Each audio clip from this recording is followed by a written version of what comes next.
মরহুমা বেগম খালেদা জিয়াকে আল্লাহ তাআলা যেন চিরসুখী জান্নাতের মেহমান বানায় দেয়, আমরা সকলে বলি আমিন।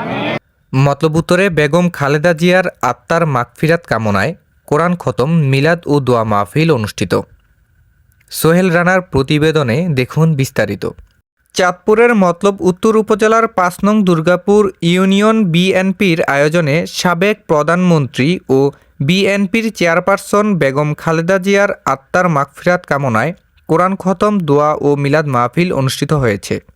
শনিবার ৭ই ফেব্রুয়ারি বিকেলে মতলব উত্তর উপজেলার হরিণা চৌরাস্তায় এই অনুষ্ঠানের আয়োজন করা হয়। ৫ নং দুর্গাপুর ইউনিয়ন বিএনপির সভাপতি শামসুদ্দিন সরকারের সভাপতিত্বে ইতালি প্রবাসী উপজেলা ছাত্র দলের সাবেক যুগ্ম আহ্বায়ক মাসুদুল ইসলাম মুমিন এর সার্বিক সহযোগিতায় দোয়া মাহফিলটি সফলভাবে সম্পন্ন হয়।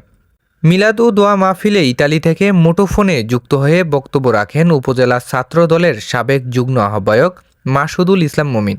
বক্তব্যে তিনি দেশনেত্রী বেগম খালেদা জিয়ার বিদেহী আত্মার মাগফিরাত কামনা করেন। একই সাথে তিনি চাঁদপুর ২ আসনের দানের শীষের প্রার্থী আলহাজ ডক্টর মোহাম্মদ জালাল উদ্দিনের জন্য বিশেষ দোয়া প্রার্থনা করেন। মাসুদুল ইসলাম মুমিন আশা প্রকাশ করেন যে আগামী নির্বাচনে মতলব উত্তর ও মতলব দক্ষিণ নির্বাচনী এলাকা থেকে ডক্টর জালাল উদ্দিন বিপুল ভোটে জয়যুক্ত হয়ে সংসদে মতলববাসীর সুখ দুঃখের কথা তুলে ধরবেন এবং এলাকার সার্বিক উন্নয়নে বলিষ্ঠ ভূমিকা রাখবেন। উক্ত দোয়া মাহফিলে উপস্থিত ছিলেন ইউনিয়ন বিএনপির সাবেক সহসভাপতি খালেকুজ্জামান খোকা লস্কর, ইউনিয়ন যুবদলের সভাপতি এরফান হোসেন বুট্টু মিয়া, ইউনিয়ন যুবদলের সহসভাপতি ইলিয়াস মিয়াজি এবং সাবেক উপজেলা শ্রমিক দলের সাধারণ সম্পাদক মহসিন মণ্ডল। ৫ নং দুর্গাপুর ইউনিয়ন ছাত্র দলের সাবেক আহ্বায়ক শফিকুল ইসলাম শিকদার।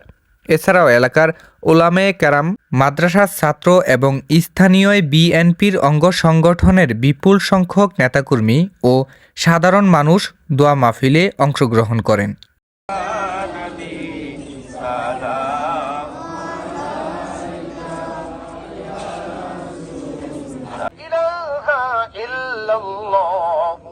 মুহাম্মাদুর রাসূলুল্লাহ।